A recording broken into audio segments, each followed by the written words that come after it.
자, 오늘은 성령, 도대체 어떤 분이신가, 성령 하나님에 대하여서 좀 나누도록 하겠습니다.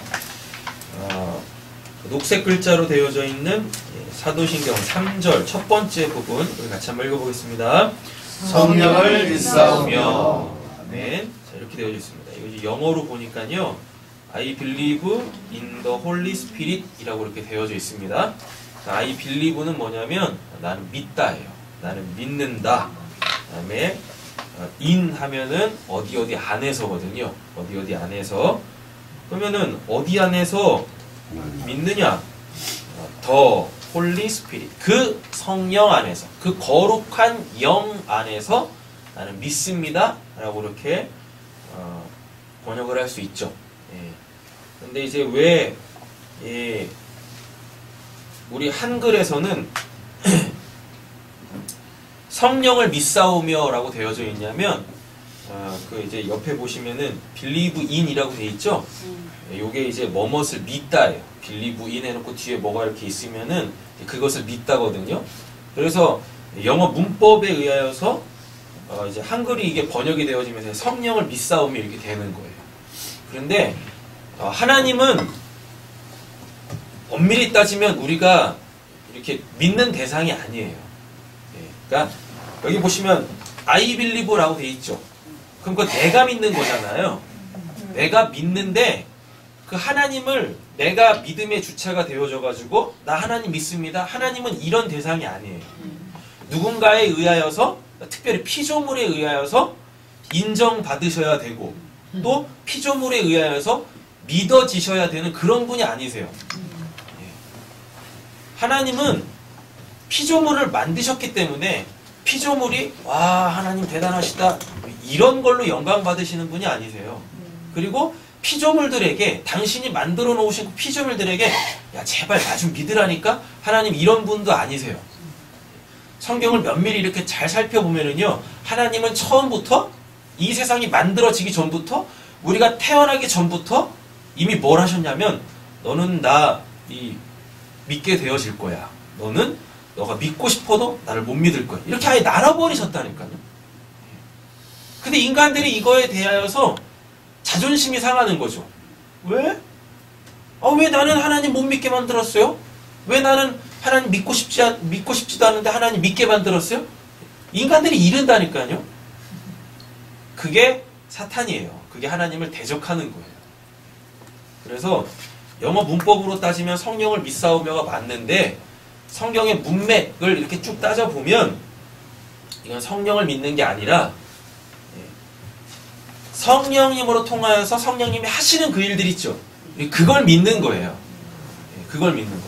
자, 사도신경 한번 펴보세요. 그래서 사도신경을 정확하게 이해하려면 나는 믿습니다. 그 성령 안에서. 그럼 성령이 믿음의 대상이 아니라 뭐요?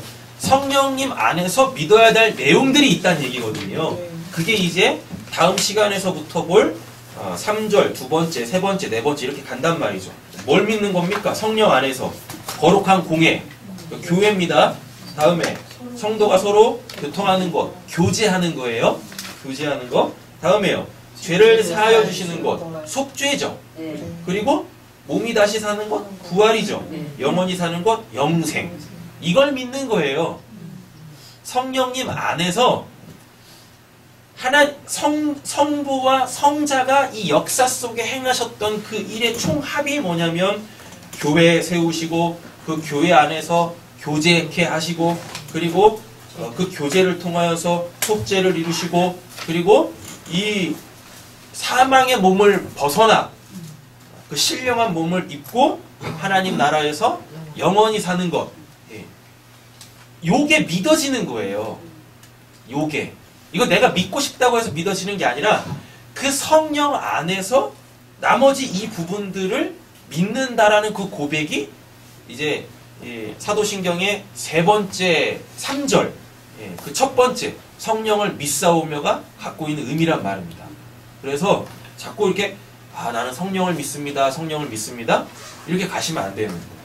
하나님 안에서 그가 행하신 일들, 우리 그걸 믿는 거란 말이에요. 그거를. 근데 그거를 믿게끔 하시는 분이 누구시다? 성령님이시다 라는 거죠. 그래서 영어로는 나는 믿습니다. 그 믿음의 주체가 나잖아요. 근데 원래 우리의 신앙, 특별히 사도신경에서 우리에게 가르치려고 하는 것은 뭐냐면 믿음의 주체는 내가 아니라, 내가 믿는 게 아니라 그 하나님이 성부와 성자와 성령님께서 믿게 해주시는 거예요. 그래서 항상 믿음의 주체는 하나님이시다라는 것입니다. 그렇죠? 자, 이제부터 보겠습니다. 요한복음 14장 11절 읽겠습니다. 내가 하나님과 아버지께서 내 안에 계심을 믿으라. 그렇지 못하겠거든 행하는 그 일로 말미암아 나를 믿으라. 네. 아무도 하나님을 믿는 사람들이 없습니다. 왜 하나님을 못 믿을까요? 이유는 간단해요. 그분이 누구신지 몰라요. 그분이 어떠한 분이신지 몰라요.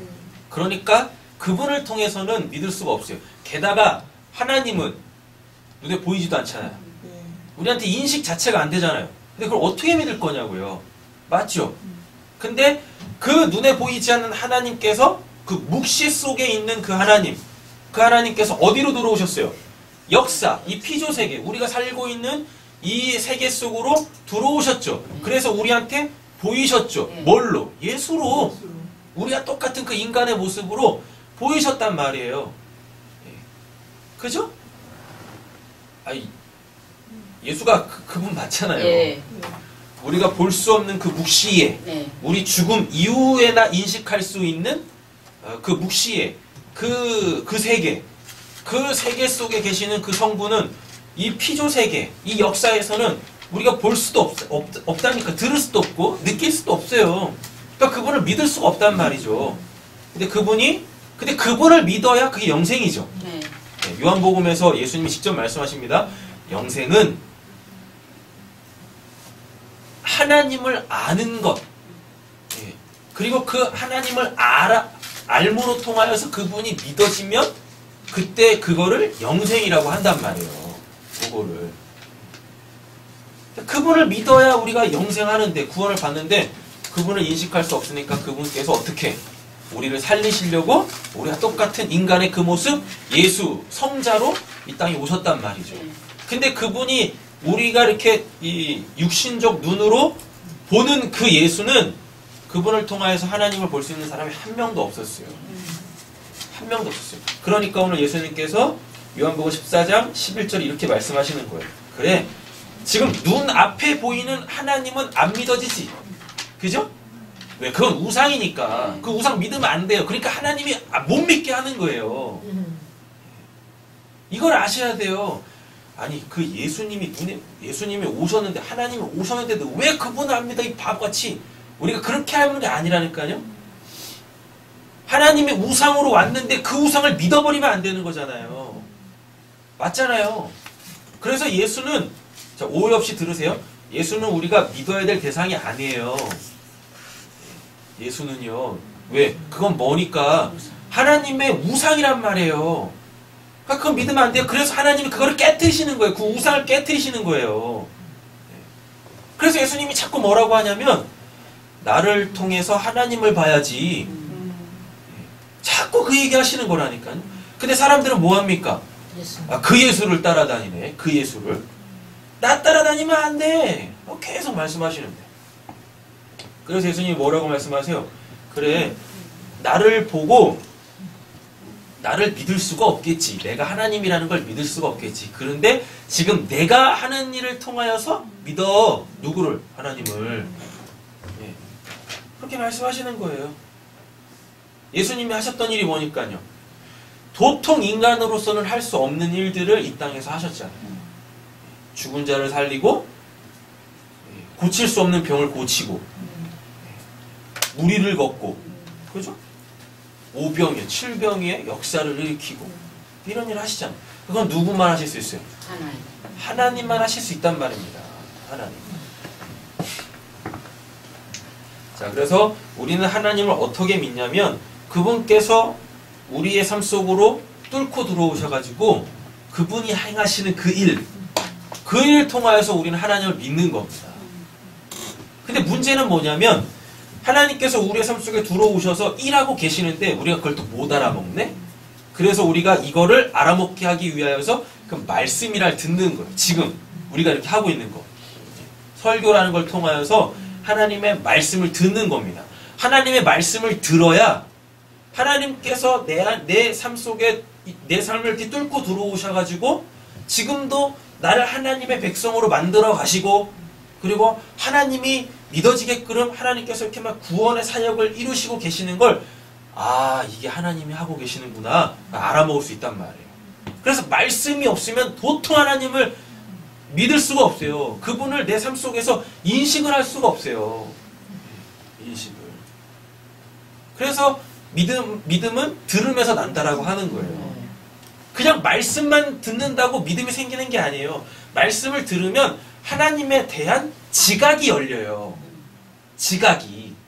그래서 이상한데? 내 삶 속에서 왜 이런 일들이 일어나고 예전 같았으면 지금 내가 이렇게 행동하지 않는데 이런 마음을 가질 수가 없는데 이런 생각을 할 수가 없는데 이런 게 도대체 어떻게 생기는 거지? 그때 말씀이 탁 떠오르는 거예요.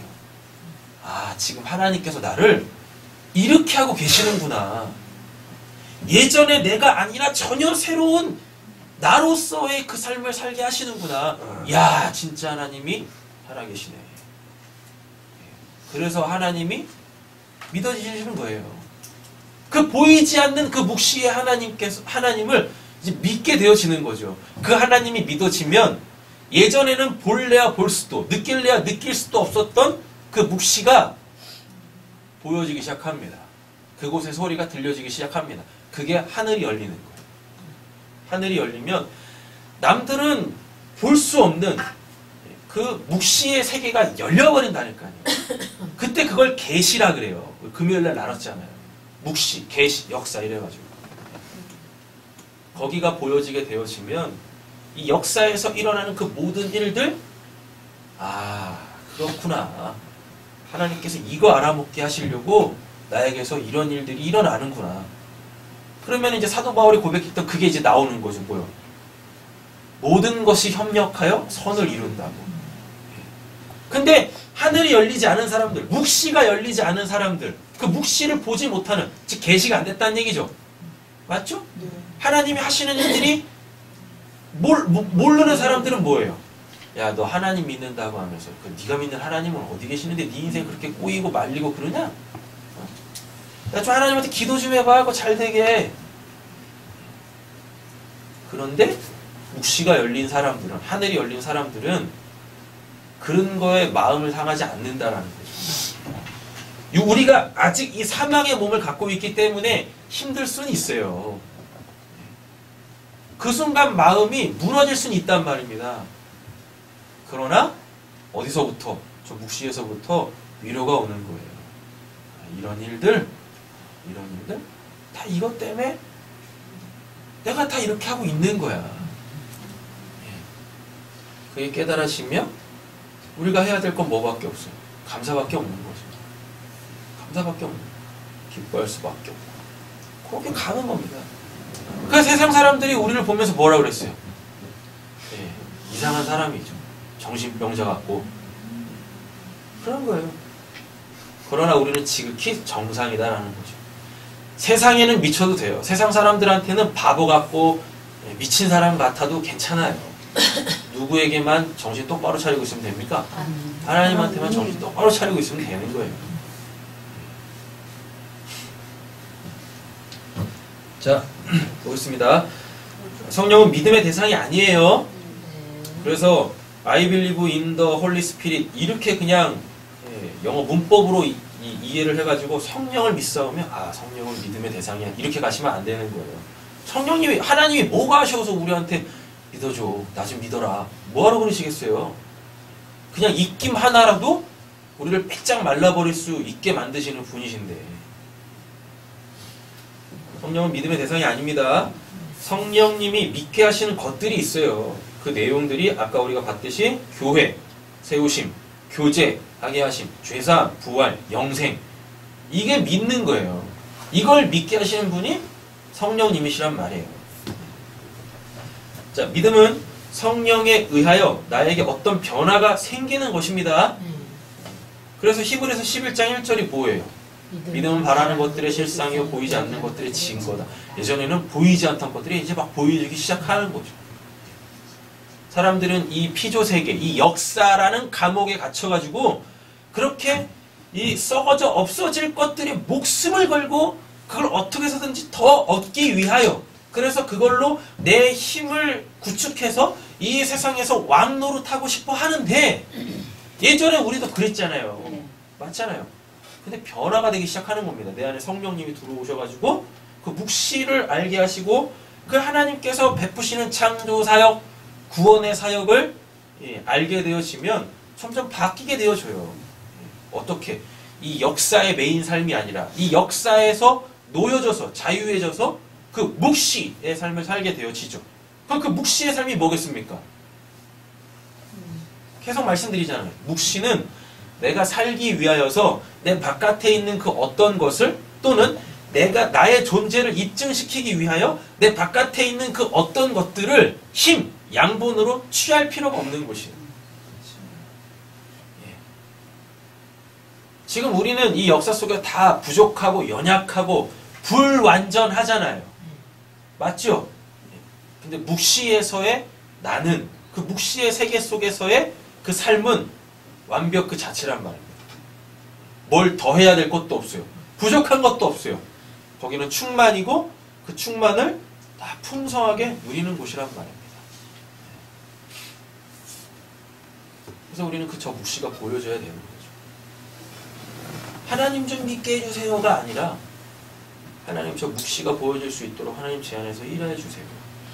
그래서 이 땅에서의 삶을 이해하고 또 이 땅에서의 이 삶을 하나님과 함께 살아갈 수 있도록 하나님 제 삶 속에 역사해 주세요. 우리 이 기도를 해야 된단 말이에요.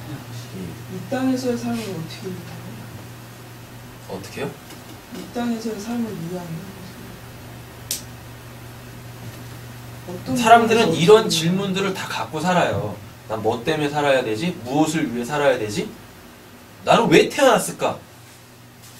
이런 질문들을 다 한다니까요. 그거에 대한 답을 찾는 거예요. 그거에 대한 답은 묵시가 열려야 아는 거예요. 인생은 이런 거야? 백날 사람들한테 이야기 들어봤자 답이 없다니까요. 계속 누군가가 옆에서 이야기해주죠. 뭐라? 야, 너는 이런 꿈을 가져야 돼. 너 이거 한번 해봐. 너 이거 한번 이루어봐. 행복할 거야. 여러분, 인간이 꿀 수 있는 꿈은, 꿈이라는 건 없습니다.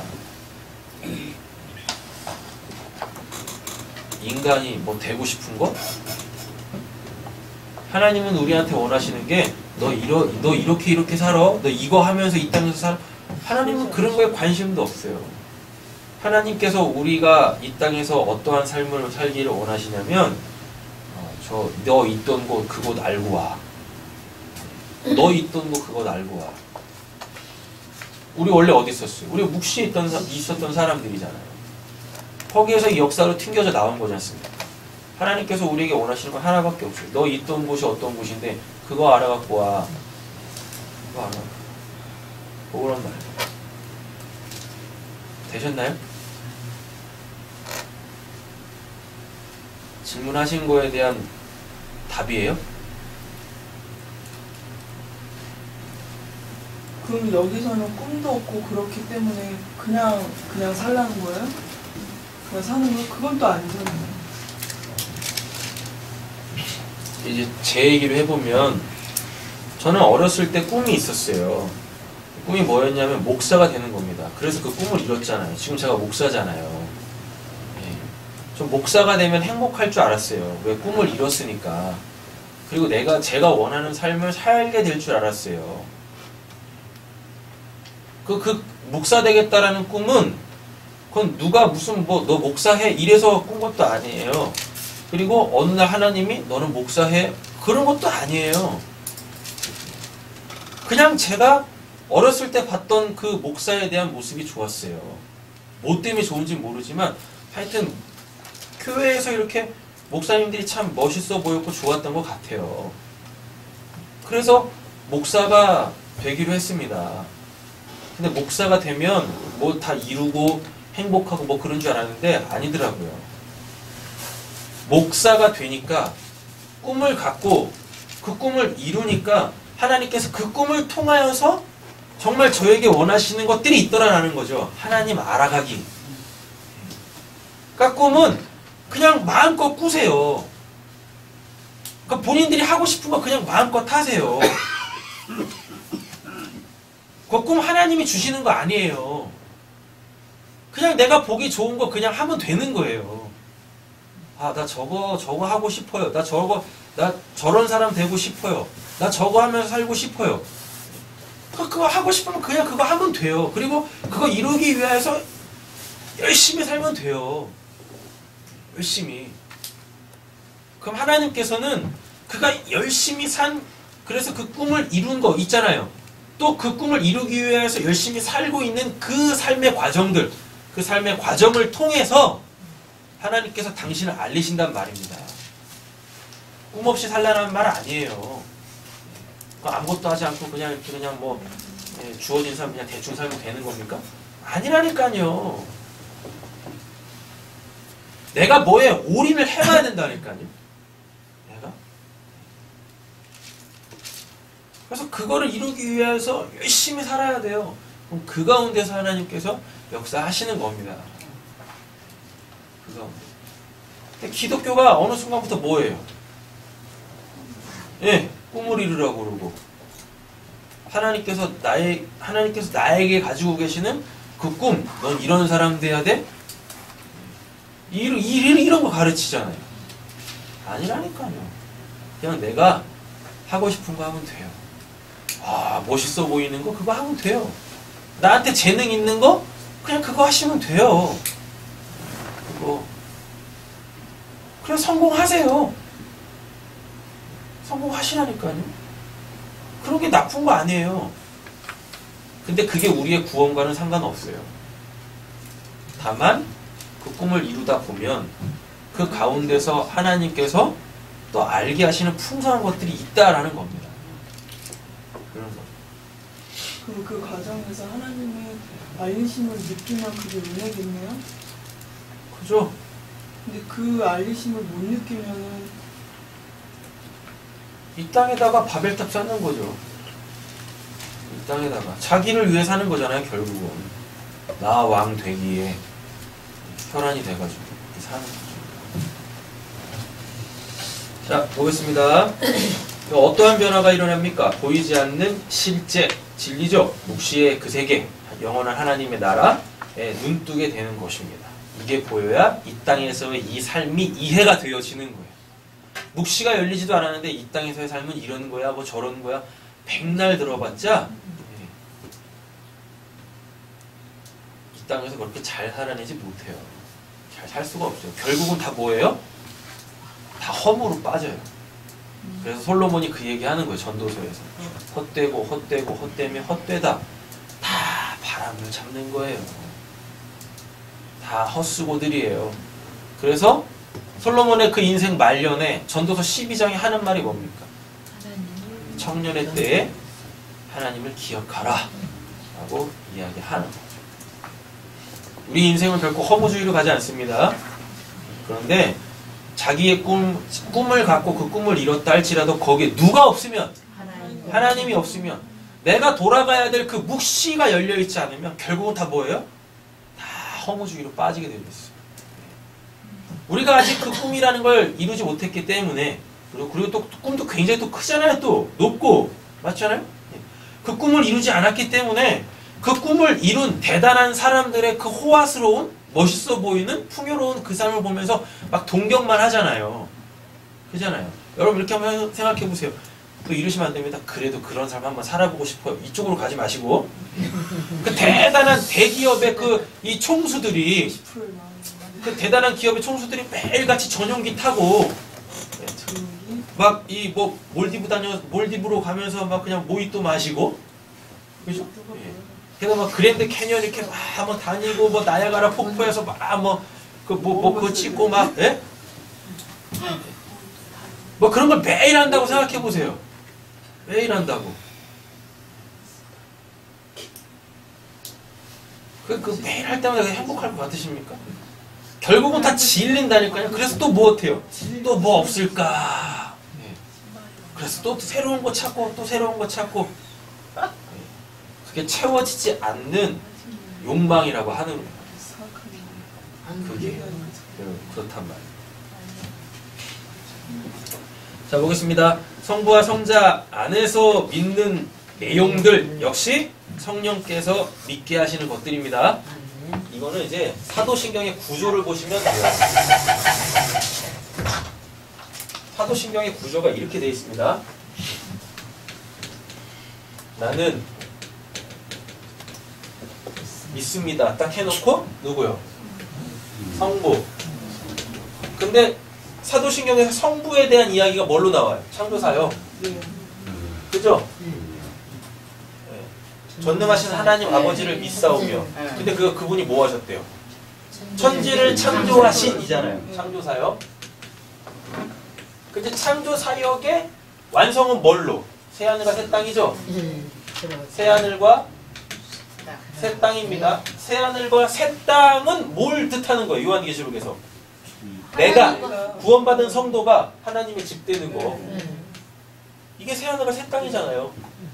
하나님이 주인이 되셔서 하나님의 통치가 온전히 이루어지는 그 무슨 삶? 순종의 삶. 예수 그리스도가 새하늘과 새 땅이셨잖아요. 그러니까 그분이 뭐까지 하실 수 있는 거예요? 죽기까지 순종하시는 거예요. 그래서 그가 하나님의 아들이 되는 거예요.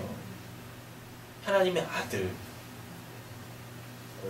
3,000% 갈 것 같은데 하나님 아들을 히브리어로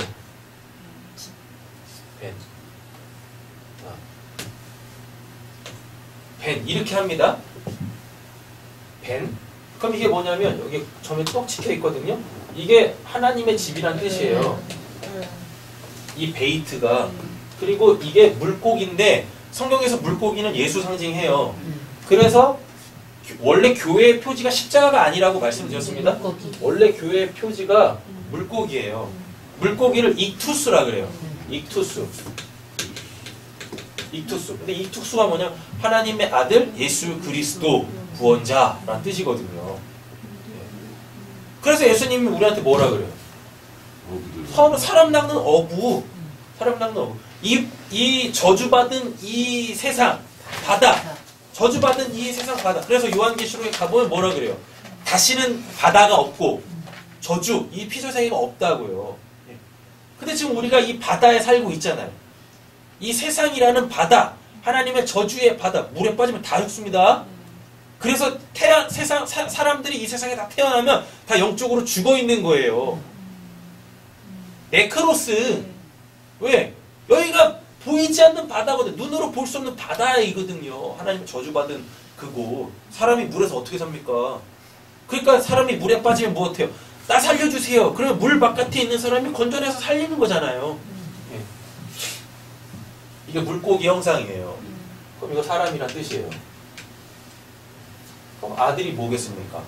하나님의 집에 그 사람. 누구밖에 없어요? 예수 그리스도밖에 없어요. 예수 그리스도로 통하여서 구원받은 우리가 그러면 뭐가 돼요? 그 하나님의 나라를 상속하는 하나님의 아들들이 되는 거죠. 되셨죠? 네. 아바를 그럼 이 아들이 됐죠? 이게 벤이 아들이란 뜻이잖아요. 그럼 아들이 있다는 얘기는 누가 있다는 얘기예요? 아버지다. 아빠도 있다는 얘기예요. 아빠도 있다는 뜻이에요. 아빠도. 그럼 이 아빠가 뭐냐면요. 이게 하나님입니다. 알렙이라고 해가지고. 이게 또 뭐예요? 여기 나오잖아요. 집. 그럼 뭐예요? 아빠의 뜻이. 하나님의 집. 그 하나님의 집에 사는 자. 아들. 하나님의 집에 그 사람. 그 이렇게 되면 이게 뭐예요? 새하늘과 새 땅. 이게 요한복음에 뭐라고 나오냐면 예수님이 그럽니다. 내가 하나님의 아들이야. 그러면서 예수님이 자기를 하나님과 동등됨으로 이야기하세요. 딱 나왔잖아요. 아바, 벤. 그럼 그때 그걸 뭐라 그래요? 새하늘과 새 땅. 인답니다.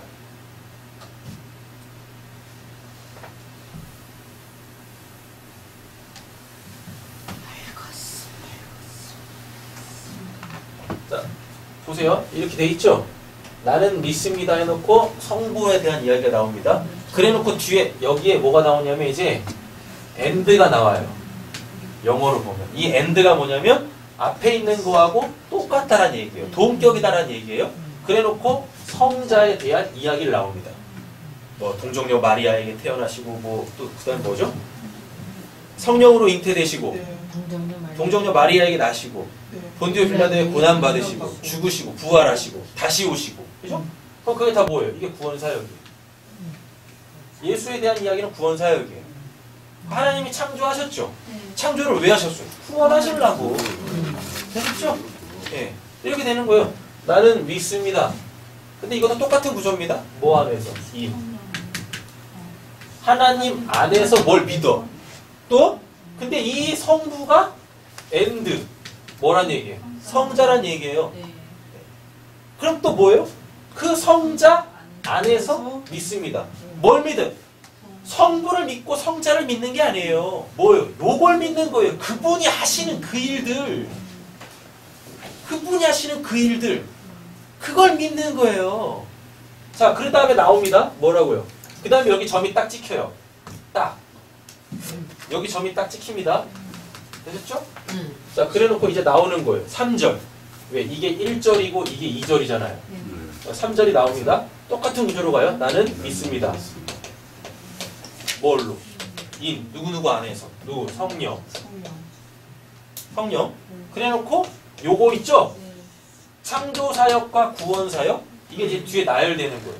교회, 교제, 속죄, 부활, 영생. 창조사역, 구원사역이 요거란 얘기예요. 요거. 되셨죠? 예. 근데 구조는 성부와 성자가 같아요. and. 근데 이분께서 이 묵시의 하나님이 역사의 그 하나님. 예. 그러면은 이 묵시의 이 하나님은 야훼라고 합니다. 그럼 이 성자는 뭐예요? 역사에 계시겠잖아. 그럼 이게 엘로힘. 엘로힘 이렇게 돼요. 금요일날 했어요. 엘로힘 이렇게 된단 말이에요. 그럼 이거를 구약으로 가지고 와보면 여호와 하나님, 하나님 여호와 이렇게 된단 말이에요. 그분께서 하신 일이 있어요.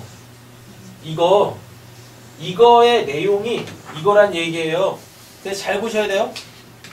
이거 창조와 구원의 사역이 교회, 교제, 속죄, 부활, 영생이라는 걸로 이렇게 깨달아 알아먹으면 그게 성령께서 하신다는 얘기입니다. 이거로 알아먹게 하시는 분이 성령이에요. 성령이 오시면 어떻게 해요?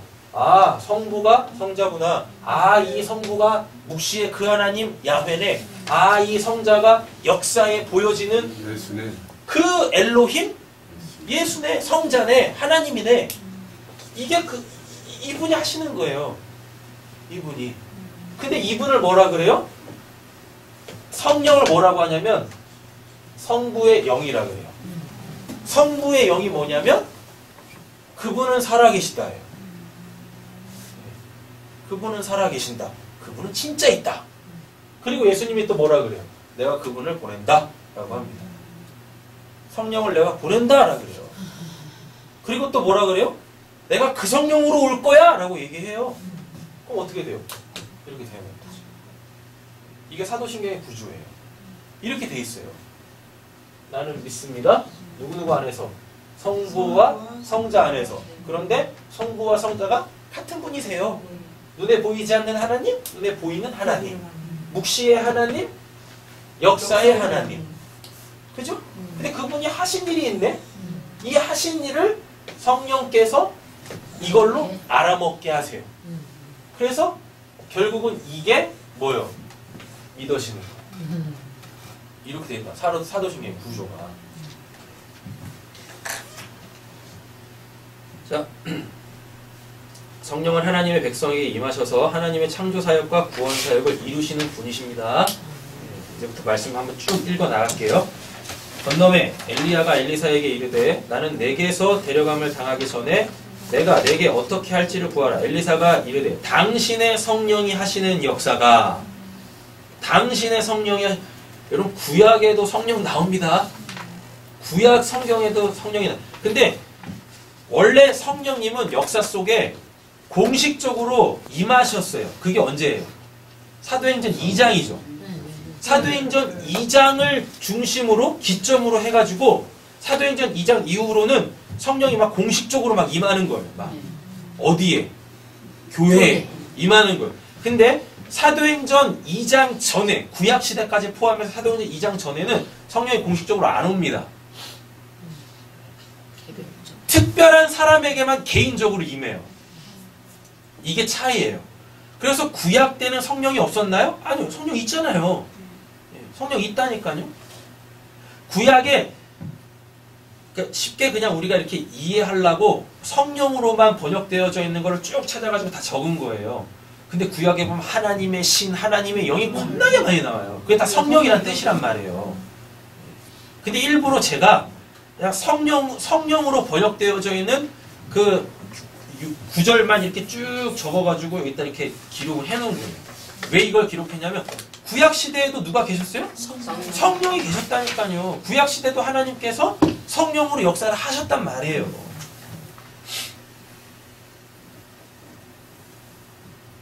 자, 루하흐라 그러죠? 당신의 성령이 하시는 역사, 이걸 루하흐라 그래요. 통으로. 근데 루하흐의 뜻이 뭐냐면 하나님의 생명입니다. 하나님이 살아계신다. 갑절이나 내게 있게 하소서 하는지라 맞은편 여리고에 있는 선지자의 제자들이 그를 보며 말하기를 엘리야의 성령이 하시는 역사가 또 나왔죠? 맞죠?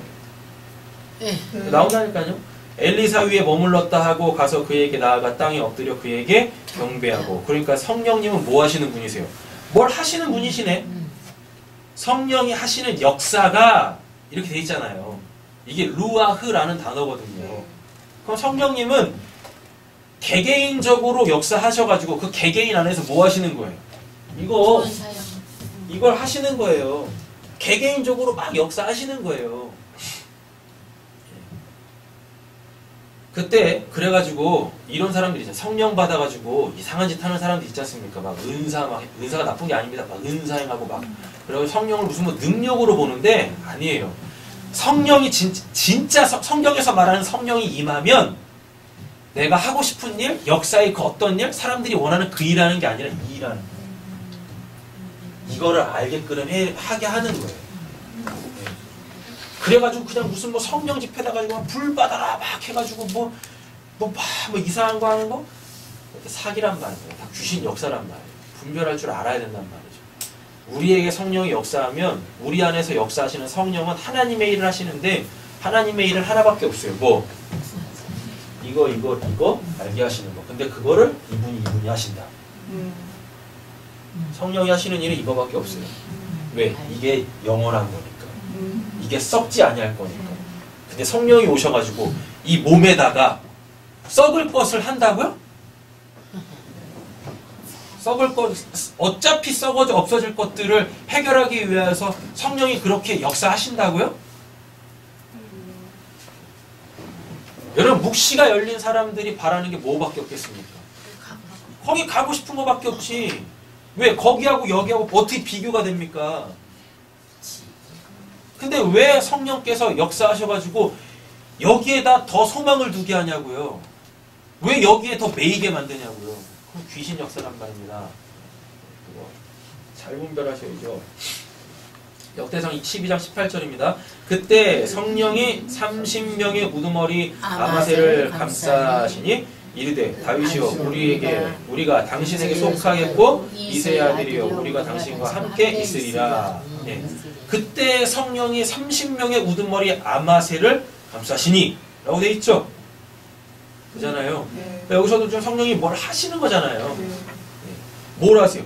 다윗이여 우리가 당신에게 속하겠고 이새의 아들이여 우리가 당신과 함께 있으리이다. 교제하게 하시네. 교회를 세우시네. 또요. 시편 51편 11절 나를 주 앞에서 쫓아내시 마시며 주의 성령을 내게서 거두지 마소서 라고 얘기합니다. 그 시편 51편이 앞에 대표적인 회개의 시예요. 다윗이 누구 범하고 밧세바를 범하고 나단 선지자에게 책망을 받습니다. 그때 하나님께서 은혜를 베푸셔가지고 회개케 하세요. 그래서 회개하는 게 지금 이 장면이에요. 근데 여기서 뭐라 그래요? 성령을 내게서 거두지 마소서. 그럼 성령이 만약에 떠나면 어떻게 된다는 얘기예요? 죽는다는 얘기예요. 하나님의 심판을 받아 지옥 간다는 얘기거든요. 성령은 결국 뭐 하시는 분이십니까? 나에게 그 하나님의 생명으로 계신 분이시다라는 거예요. 이사야 63장 10절에서 한번 읽어보실까요? 그들이 반역하여 주의 성령을 근심하게 하였으므로 그가 돌이켜 그들의 대적이 되사 친히 그들을 치셨더니 백성이 옛적 모세의 때를 기억하여 이르되 백성과 양떼의 목자를 바다에서 올라오게 하시니가 이제 어디 계시냐 그들 가운데 성령을 두시니가 이제 어디 계시냐 라고 말씀합니다. 성령을 근심하게 하였으므로 그가 돌이켜 그의 대적이 되게 하사. 그의 대적이 되게 하사. 마태복음 18장 1장 보시면은요. 예수 그리스도의 나심은 이러하니라 그의 어머니가 요셉과 약혼하고 동거하기 전에 뭐요? 성령으로 잉태된 것이 나타났으니 그러니까 성령은 뭘 하시는 분이세요. 우리 안에서 뭘 하시는 분이세요. 성령에 대한 오해가 생기면 그 성령을 가지고 내가 자꾸 뭘 하려고 한다니까요. 그렇게 가면 안 되는 거예요. 여기 있습니다. 마태복음 3장 16절 예수께서 세례를 받으시고 그 물에서 올라오실 하늘이 열리고 하나님의 성령이 비둘같이 내려 자기 위에 임하심을 보시더니 그래서 나오는 말이 뭐예요? 이는 내 기뻐하는 자를 사랑하는 아들이다 라고 얘기합니다. 그러니까 성령은 이 땅에 오셔서 사람 개개인에게 이렇게 임하시면 그 묵시를 열어 제껴서 그 하나님의 음성을 듣게 하시는 분이세요. 아, 그럼 결국은 그 성령님은 역사에 있는 나와 그 묵시의 그 하나님을 연결시켜 주시는 분이시다라는 겁니다. 이렇게. 그래서 성령은 묵시의 그 하나님을 보게 해주시는 분.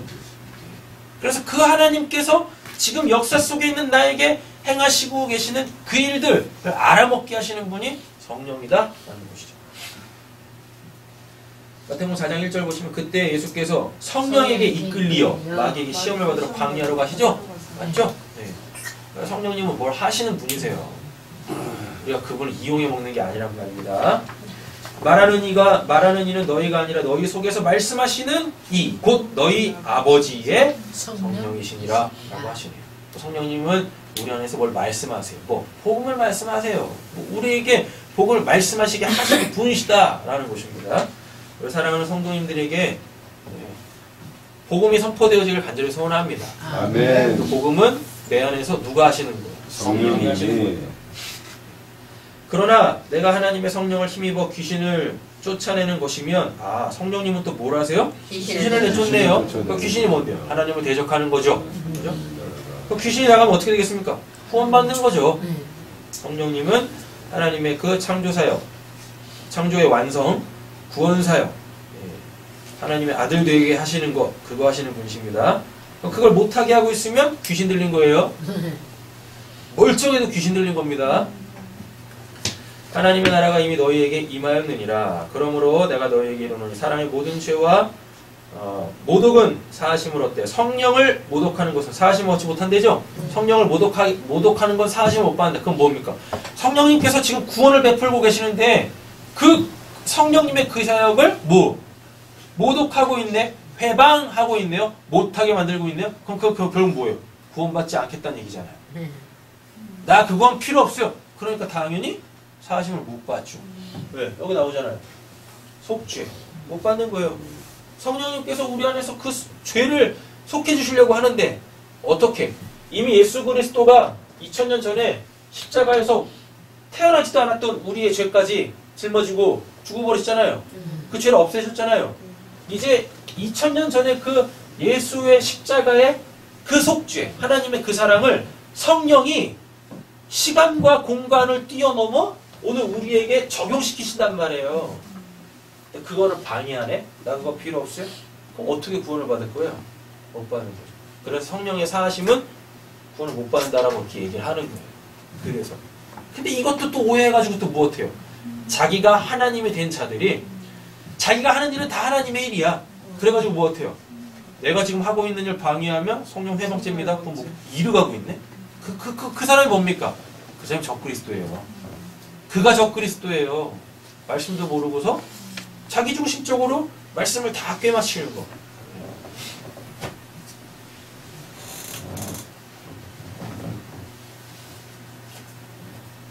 마태복음 22장 보시면 이르시되 그러면 다윗이 성령에 감동되어 어찌 그리스도를 주라 칭하여 말하되 라고 되어 있죠. 그러니까 성령은 또 무엇 하시는 거예요? 이걸 다 알아먹고 고백하게 하시는 겁니다. 아, 당신이 나의 하나님이십니다. 나의 구원주이십니다. 성령은 그런 일을 하시는 겁니다. 마태복음 28장에도 보시면 그러므로 너희는 가서 모든 족속으로 제자를 삼아 아버지와 아들과 누구의 이름으로? 성령의 이름으로 세례를 베풀고. 세례가 뭐니까? 죽고 다시 삶. 예수께서 대답하시되 진실로 진실로 내게 이르노니 사람이 물과 또 뭘로요? 성령으로 나지 아니하면 하나님의 나라를 들어갈 수 없느니라. 이렇게 얘기합니다. 하나님이 보내시는 이는 하나님의 말씀을 하나니 이는 하나님이 성령을 어떻게 해요? 한량없이 주심이라. 아까 뭐라고 그랬었어요? 성령이 있으면 우리가 복음을 전한다라 그러죠? 나를 믿는 자는 성령의 이름같이 그 배에서 생수의 강이 흘러나오리니 이 생수의 강이 성령입니다. 이는 그를 믿는 자들이 받을 성령을 가리켜 말씀하시는 것이라 라고 이야기하죠. 보혜사 곧 아버지께서 내 이름으로 보내실 성령 그가 너희에게 뭐 하신대요? 모든 것을 이거 가르치신다고요. 성부의 창조와 예수 그리스도 성자의 그 구원 사역이 뭔지 이걸 가르쳐 주시는 거예요. 그거 알아야 뭐하니까? 그게 영생이니까. 그리고 내가 너희에게 말한 모든 것을 어떻게 해요? 생각나게 하신답니다. 그러니까 우리가 이 땅을 살면서 우리에게 여러 다양한 일들이 막 생길 거 아니에요. 좋은 일도 있을 것이고 힘든 일도 있을 것이고 힘든 일, 괴로운 일도 있을 것이고 슬픈 일도 있을 거예요. 그때마다 우리 안에 성령이 계시면 무엇해요? 그것들이 무언지를 이해하게 하신다니까요. 뭘로? 말씀으로. 그래서 세상에는 없는 위로와 평강을 우리에게 주신다라는 것입니다. 내가 아버지께로부터 너희에게 보낼 보혜사 곧 아버지께로부터 나오시는 진리의 성령이 진리가 뭐니까? 참 실존과 실체요. 묵시죠. 묵시의 그 성령이 오실 때 그가 나를 무엇한대요? 증언하실 것이요. 그래서 뭐예요? 사도신경의 구조. 성령이 오시면 이 성자가 행하신 그 구원의 사역이 뭔지를 알게 하시고 그걸 나에게 요 내용들로 적용시키십니다. 그러나 진리의 성령이 오시면 그가 너희를 모든 진리 가운데로 인도하시리니 어디로? 묵시로. 원래 우리가 있던 그곳으로 인도하신답니다. 그가 스스로 말하지 않고 오직 들은 것을 말하며 장래일을 너희에게 알리시리라. 또 이거 갖고 또 무엇해요? 점치네. 그죠? 그래가지고 무엇해요? 칠성원 가면은 겁나 돈 많이 내야 되거든. 근데 교회에서는 공짜로 해주네. 네. 우리 팔성함이라고 해야 되나? 이 말씀을 하시고 그들을 향하사 숨을 내쉬며 이르시되 성령을 받으라. 예수 그리스도가 하는 말이죠. 근데 지금 20장이죠. 그럼 예수가 부활한 상태입니다. 그럼 하나님이죠. 부활하신 예수는 하나님이잖아요. 더 이상 그 인간 예수가 아니라니까요. 근데 그분이 무엇해요? 숨을 내쉬며 성령을 받으라. 이 숨이 생명인데 이 생명이 곧 뭐예요? 성령이라고 합니다. 데오빌레어 내가 먼저 쓴 글에는 무릇 예수께서 행하시며 가르치시기를 시작하신부터 그가 택하신 사도들에게 성령으로 명하시고 승전하신 날까지 이를 기록하였노라. 네. 성령으로 말미암아 예수의 그 사역들을 이야기하는 거죠. 뭘로? 저 묵시 하나님이 행하신 그 일로. 네. 오직 성령이 너희에게 임하시면 너희가 권능을 받고 예루살렘 온 유다 사마리아 땅끝까지 이르러 무엇해요? 내 증인이 됩니다. 그러니까 성령이 임하면 어떤 삶을 살게 되어져요? 복음을 전하는 그 증인된 삶을 살게 되어지더라 라는 거죠. 그들이 다 성령으로 충만함을 받고 성령이 말하게 하심을 따라 다른 언어들로 말하기를 시작하니라 라고 얘기합니다. 그래서 성령은 우리를 복음에 합당한 삶을 살게 하시며 그 복음을 전하게 하신다 라는 이야기입니다. 베드로가 이르되 너희가 회개하여 각각 예수 그리스도의 이름으로 세례를 받고 죄사함을 받으라. 그리하면 뭘 받아요? 성령을 선물로 받습니다. 빌기를 다음에 모인 곳이 진동하더니 우리가 다 성령이 충만하여 담대히 하나님의 말씀을 전하니라. 이것도 이제 말씀이 뭔지를 몰라가지고 막 기도하다가 막 이러면 진동의 은사가 임했다고. 아니 그 진동의 은사는 어디에 써먹는 거예요?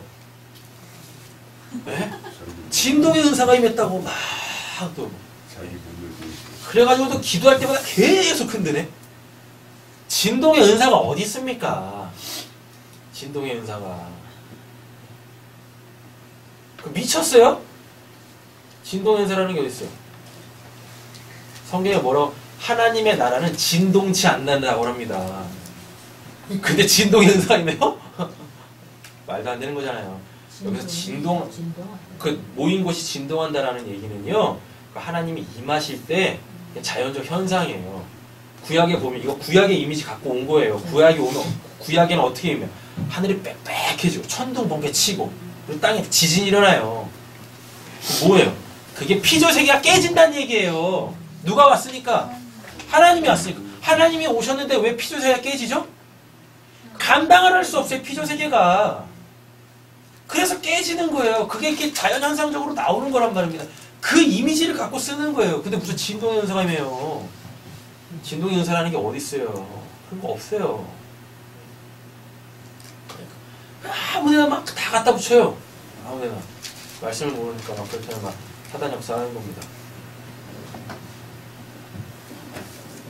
뭐 있어요? 스데반이 지혜와 성령으로 말함을 그들이 능히 당하지 못하였다라고 얘기하잖아요. 당하지 못하니까 어떡합니까? 죽여. 죽인다니까. 성령이 충만하면 어떻게 될 수밖에 없어요? 역사에서 죽을 수밖에 없어요. 뭐 때문에? 복음 때문에. 그게 죄악 때문에 죽는 게 아니라. 스데반이 성령 충만을 하늘 우러러 주목하여 하늘에 성령이 충만하다 그러죠. 그럼 뭐 어떻게 돼요?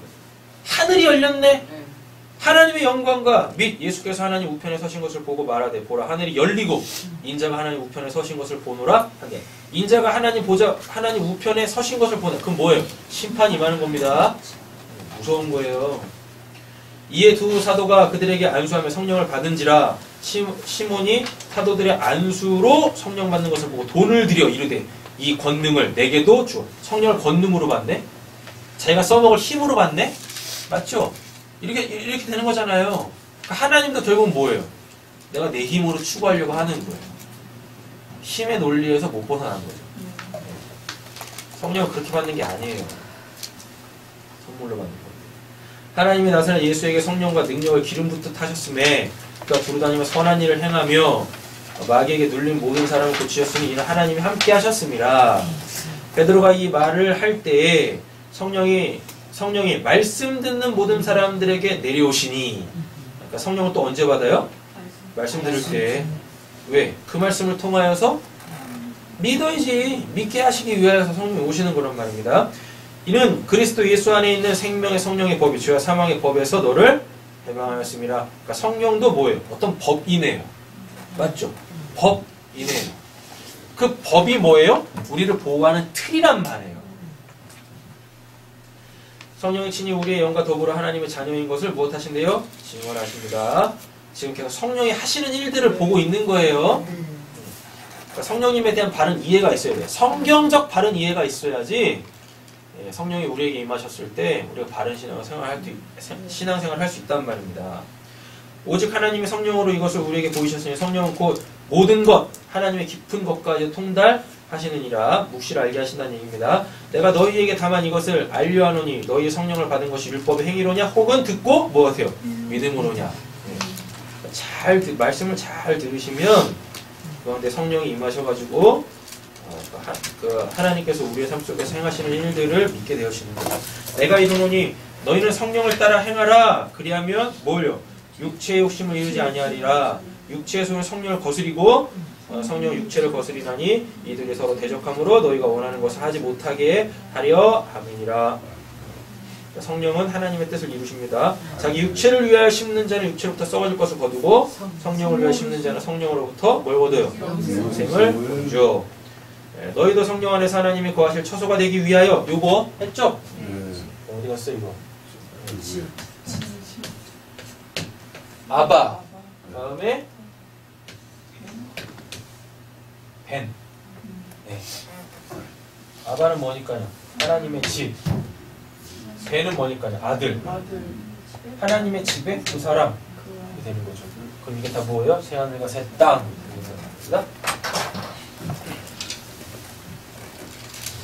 자, 에베소 6장 17절 보시면 구원의 투구와 성령의 검, 성령의 검이라 그러죠. 뭐라 그래요? 검, 곧 하나님의 말씀을 가지라 라고 얘기합니다.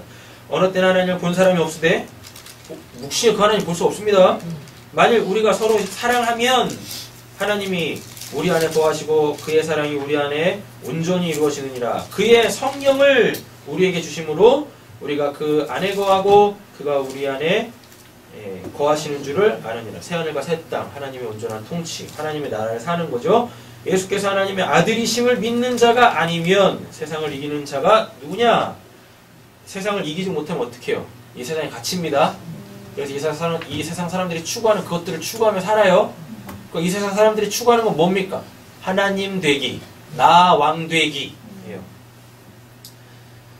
이는 물과 피로 임하신 이신이 곧 예수 그리스도라. 물로만 아니요 물과 피로 임하셨고 증언하시는 이는 누구시래요? 성령이시다 라고 이야기합니다. 마지막 절 읽겠습니다. 성령으로 나를 데리고 크고 높은 산으로 올라가 하나님께로부터 하늘에서 내려오는 거룩한 성 예루살렘을 보이니. 묵시의 천국을 보이신다는 이야기입니다. 되셨죠? 마태복음 4장에 보시면 예수님께서 성령에 이끌려 광야에 가서 시험하는 자 곧 마귀에게 시험을 받으세요. 근데 이기시죠. 세상을 이기신다니까요. 그렇게 성령 충만하셔서 세상을 이기시는 이 역사 속에서 묵시의 삶을 살아내시기를 간절히 소원합니다. 기도하겠습니다.